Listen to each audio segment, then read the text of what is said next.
Hi hello నమస్తే welcome to our channel. నేను సౌజన్య. లాల్ సలాం cinema release అయిపోయింది. సో రజనీకాంత్ నటించినటువంటి సినిమా, అలాగే ఐశ్వర్య రజనీకాంత్ డైరెక్ట్ చేసినటువంటి సినిమా. సో ఇది అందరికీ తెలిసిందే, కైండ్ ఆఫ్ పొలిటికల్ బేస్ ఉన్నటువంటి సినిమా అని చెప్పేసి అని, అంటే ఒక మెసేజ్ ఓరియంటెడ్ కూడా అని చెప్పుకోవచ్చు. Message oriented come sports drama కేటగిరీకి సంబంధించి ఈ సినిమా ఆమె డైరెక్ట్ చేశారు. మెసేజ్ ఓరియంటెడ్ సినిమా ఇది. మరి మెసేజ్ జనాలకి, ప్రేక్షకులకి రీచ్ అయిందా?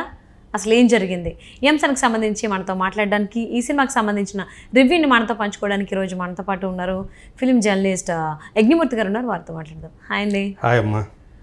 లాల్ సలాం జనరల్గా ఆ పదాన్ని విష్ చేయడానికి యూజ్ చేస్తారు, బట్ ప్రశాంతంగా ఉందామని చెప్పేసి చెప్పడానికి. అండ్ ఐశ్వర్య రజనీకాంత్ డైరెక్ట్ చేసినటువంటి థర్డ్ ఫిలిం ఇది. సో అంటే లిస్ట్ వైజ్ చూసుకుంటే ఫీచర్ ఫిలింలో ఇది థర్డ్. డాక్యుమెంటరీ కూడా అవుట్ చేశారు. సో నాన్నగారిని డైరెక్ట్ చేసింది ఐశ్వర్య. సో అదొకటి అంశం. అయితే ఇది కైండ్ ఆఫ్ పొలిటికల్కి సంబంధించినటువంటిది. ఇందులో రిలీజియన్స్కి సంబంధించింది ఉంది, స్పోర్ట్స్కి సంబంధించింది ఉంది, డ్రామా ఉంది, చాలా ఉన్నాయి. అంటే అసలు ఐశ్వర్య రజనీకాంత్ ఈ సినిమా డైరెక్ట్ చేయడానికి అసలు కారణాలు ఏమై ఉండొచ్చు అంటారు? ఫస్ట్ ఆఫ్ ఆల్ మీరు చెప్పినట్టు లాల్ సలాం అనే దాంట్లో ఉంది, అంటే ప్రశాంతంగా ఉందామని చెప్పే ఒక సందేశం అన్నమాట. మతాలకు అతీతంగా మనకు తెలుసు, ప్రధానంగా మన దేశంలో హిందూ ముస్లింలకు సంబంధించినటువంటి మత ఘర్షణలు అప్పుడప్పుడు చెలరేగుతూ ఉండటం. సో పాకిస్తాన్ ఇండియా మ్యాచ్లు జరుగుతుంటే ఏదైనా సరే, అది ఏ స్పోర్ట్స్ అనండి, క్రికెట్ ఎలా ఉంటుందో మనకు తెలుసు, ఒక యుద్ధ వాతావరణం నెలకొంటుంది.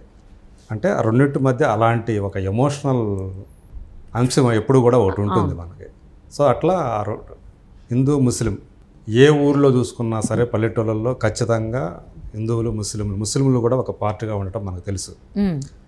రాజకీయ నాయకులు తమ ఓటు బ్యాంకు కోసం, ఓట్లు పొందటం కోసం, అంటే ఎన్నికల్లో గెలవాలంటే ఒక వర్గాన్ని, కలిసికట్టుగా ఉన్నటువంటి ఊరిని మతపరంగా విడదీస్తే ఒక వర్గం ఓట్లు మనం సంపాదించుకోవచ్చు సాలిడ్గా, దాంతో మనం ఎలక్షన్లో గెలవచ్చు అని ఆలోచన చేసినటువంటి ఒక రాజకీయ నాయకుడు ఒక ఊరిలో ఆ మత చిచ్చు పెట్టి, సో ఎలాంటి ప్రయోజనం పొందాలని చూశాడు.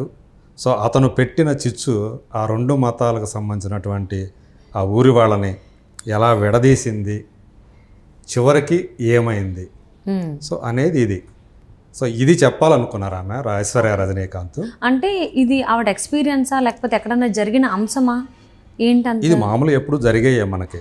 ఓకే. సో మత ఘర్షణ మనకి ఎక్కడో చోట అప్పుడప్పుడు జరుగుతూ ఉండటం మనం చూస్తూనే ఉంటాం.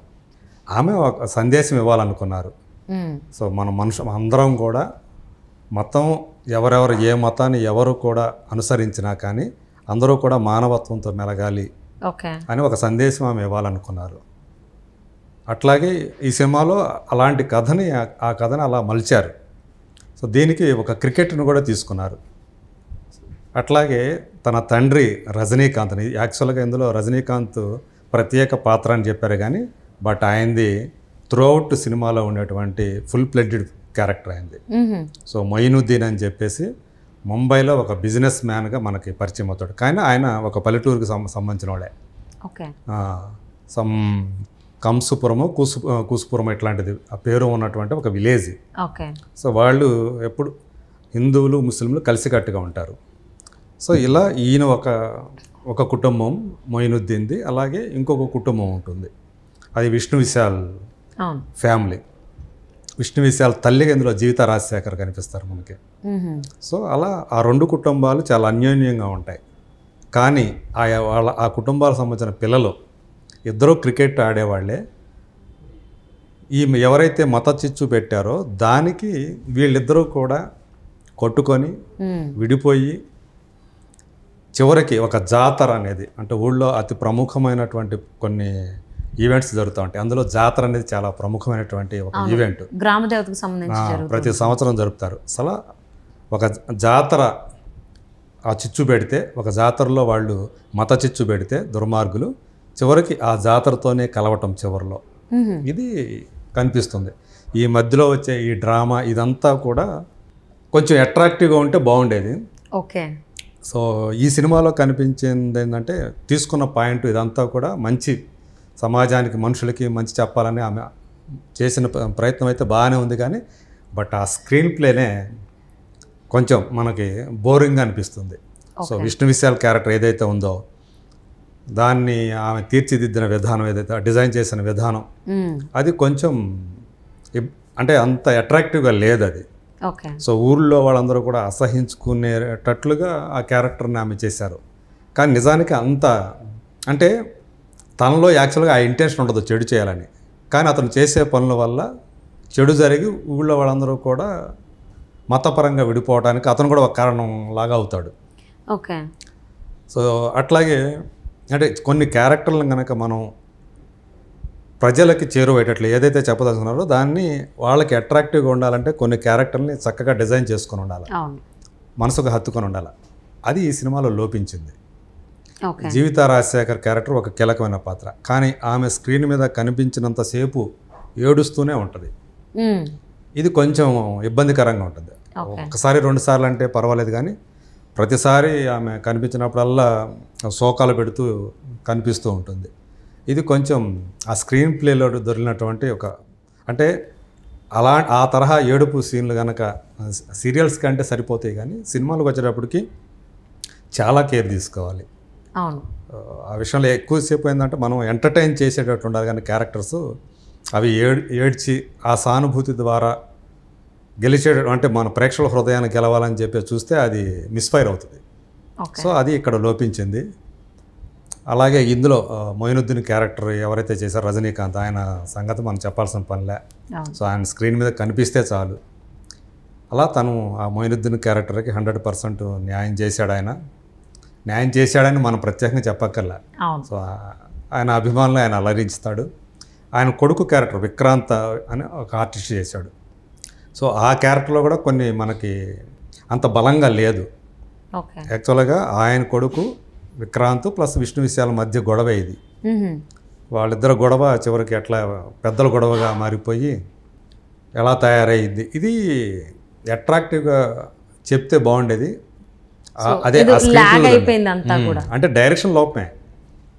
ఆ డైరెక్షన్ కనుక బాగున్నట్లయితే ఖచ్చితంగా లాల్ సలాం సినిమా ప్రేక్షకులకి రీచ్ అయింది అనుకోవచ్చా? ఎందుకంటే మెసేజ్ ఓరియంటెడ్ మూవీ కాబట్టి.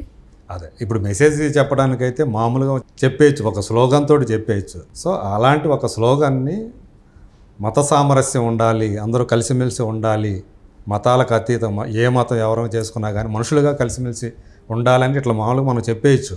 కానీ సినిమాతో బలం చెప్పేటప్పుడు బలమైన సన్నివేశాలు ఉండాలి, బలమైన స్క్రీన్ ప్లే ఉండాలి. సో అది ఆ లోపమే ఈ సినిమాని ఆకర్షణీయంగా మార్చలేదు. అంటే అసలు మరి ఐశ్వర్య రాజేష్ చేసినటువంటి 3వ సినిమా లాల్ సలాం, సో మరి ఇది ఎంతవరకు జనాలకి చేరువైంది అనుకోవచ్చు? ఏ పాయింట్స్ చేరువయ్యేటువంటి అవకాశం ఉంది ఎక్సెప్ట్ రజనీకాంత్ గారు? అదే Rahman music background score. So Oscar winner, దేశంలోని టాప్ మ్యూజిషియన్స్లో ఒకడు ఏఆర్ రెహమాన్ అంటే చెప్పాల్సిన పర్లేదు కదా. తన వరకు అయితే పాటలు అంత ఎఫెక్టివ్గా ఏమీ లేవు. జాతరలో వచ్చేది ఏదైతే ఉంటుందో, కాకపోతే తమిళ్లో బాగా ఉండొచ్చు, కానీ తెలుగుకి వచ్చేటప్పటికి కొంచెం మనకి అర్థమన్నట్టుగా ఉంది ఆ సాహిత్యం. సో ఆ మ్యూజిక్ అయితే బాగుంది, జాతరకు సంబంధించినటువంటి ఆ సాంగ్ మ్యూజిక్ అయితే బాగుంది, బ్యాక్గ్రౌండ్ స్కోర్ బాగుంది. డైలాగ్స్ కొన్ని చోట్ల చాలా అబ్రప్ట్గా అనిపిస్తాయి. సో కొన్ని చోట్ల అంటే హాస్యాస్పదంగా అనిపిస్తాయి అన్నమాట. సో అలాంటి కొన్ని లోట్లు ఉన్నాయి. పర్ఫార్మెన్స్ వరకు చూసుకుంటే అందరూ బాగా చేశారు. ఎవరికంటే తంబిరాయ్ క్యారెక్టర్ ఒకటి ఈ సినిమాకి మేజర్ అసెట్. తను విష్ణు విశాల్కి మేనమామ క్యారెక్టర్ చేశాడు. సో తను ఒక కీలకమైన పాత్ర, ఆ జాతరకు సంబంధించి నడిపించే పాత్ర, ఊరి పెద్ద. సో తంబిరామయ్య ఆ క్యారెక్టర్లో సూపర్బ్గా చేశాడని చెప్పాలి. అదర్వైజ్ మిగతా పరంగా చూసుకుంటే కథ మామూలు, ఇలాంటి కథలు ఎన్నో చూసాము. స్క్రీన్ ప్లే ఒకటి మైనస్ సినిమాకి. సో ఆర్టిల్ పర్ఫార్మెన్స్ ప్లస్లు, మ్యూజిక్ ప్లస్, సినిమాటోగ్రఫీ కూడా పర్వాలేదు, బాగానే ఉంది. అంటే ఎవరికి వాళ్ళు క్యారెక్టర్స్ చేసిన వాళ్ళు వాళ్ళ క్యారెక్టర్లకి న్యాయం చేశారు. బట్ స్క్రీన్ ప్లే కనుక ఇంకొంచెం బాగుండుంటే జనాలకి ఎక్కువగా రీచ్ అయ్యేది అంటారు. సో మరి ఈ లాల్ సలాం సినిమాకి అవుట్ ఆఫ్ 5 మీరు ఎన్ని మార్క్స్ ఇస్తారు? నేను 2నే ఇస్తా. అది కూడా రజనీకాంత్ కోసం ఇస్తా. ఇంకొక ఈ సినిమా సంబంధించి చెప్పాల్సింది కపిల్ దేవ్ కూడా కనిపిస్తారు ఇందులో. ఎందుకంటే క్రికెట్ బ్యాక్ డ్రాప్ ఉంది తీసుకున్నారు కదా. అవును. సో ఈయన కొడుకు ఏంటంటే రజనీకాంత్ కొడుకు, ఆయన క్రికెటర్ కావాలి, దేశం తరపున ఆడాలనేది అతని కళ. సో రంజీ ట్రోఫీ తరపున కూడా ఎంపిక అవుతాడు. బట్ అతను ఆడాడా లేదా అనేది అది డ్రామాలో ఒక భాగం. కపిల్ దేవ్ 2-3 సీన్లో మనకి కనిపిస్తారు, ఇద్దరు కలిసి కనువిందు చేస్తారు. సో అదర్వైజ్ సినిమాగా చూసుకుంటే ఓవరాల్గా సినిమా చూసినప్పుడు మాత్రం నేను బాగా డిసప్పాయింట్మెంట్కి గురయ్యాను నేను. ఓకే, అంటే మీరయ్యారంటే ఇంకా రజనీకాంత్ ఫ్యాన్స్ ఎవరైతే ఉన్నారో వాళ్ళు కూడా ఫీల్ అయ్యేటువంటి అవకాశాలు ఎక్కువగా ఉన్నాయి. సో ఏమిందో అంటే కొన్నిసార్లు పొరపాట్లు దుల్లుతూ ఉంటాయి. సో ఏదో మెసేజ్ అందరికీ తెలియచేయాలి అని అనుకున్నారు ఐశ్వర్య, బట్ కొంచెం ఏదో మిస్ అయింది. ఎందుకంటే మెసేజ్ అన్నిసార్లు కూడా మనకు సక్సెస్ అవ్వదు. సో చేస్తూ ఉంటే ఫైనల్లీ ఏం చేసిన పొరపాట్లని చెక్ చేసుకుంటే నెక్స్ట్ టైంకి అవి రిపీట్ అవ్వకుండా ఉంటాయి. క్యారెక్టర్లు ఇంకొంచెం అట్రాక్టివ్గా డిజైన్ చేసుకొని హత్తుకునేటట్టు, మనసులకు హత్తుకునేటట్టు డిజైన్ చేసుకొని స్క్రీన్ ప్లే కనుక బలంగా రాసుకున్నట్లయితే, స్క్రీన్ ప్లేనే కదా మనకి. సో కొన్ని చోట్ల మన కథ లేకపోయినా స్క్రీన్ ప్లే తోటి అంటే పరిగెత్తుతూ ఉన్నట్లు ఉండాలి సీన్లు. సో మనం కూడా అందులో ఆ లోకంలోకి వెళ్ళిపోవాలి. సో ఆ లోకంలోకి వెళ్ళిపోయి మనం సహానుభూతి చెందితే అప్పుడు ఆ సినిమా హిట్ అయ్యే ఛాన్స్ ఉన్నాయి. ఇక్కడ సహానుభూతి చెందే క్యారెక్టర్ లేకపోవటమే ఈ సినిమాకి మైనస్. ఓకే అండి, hope so next time Aishwarya మంచి సినిమాతో మన ముందుకు వస్తారని ఆశిద్దాం. Thank you so much for spending your valuable time with us, Jaganmurthy గారు. Thank you.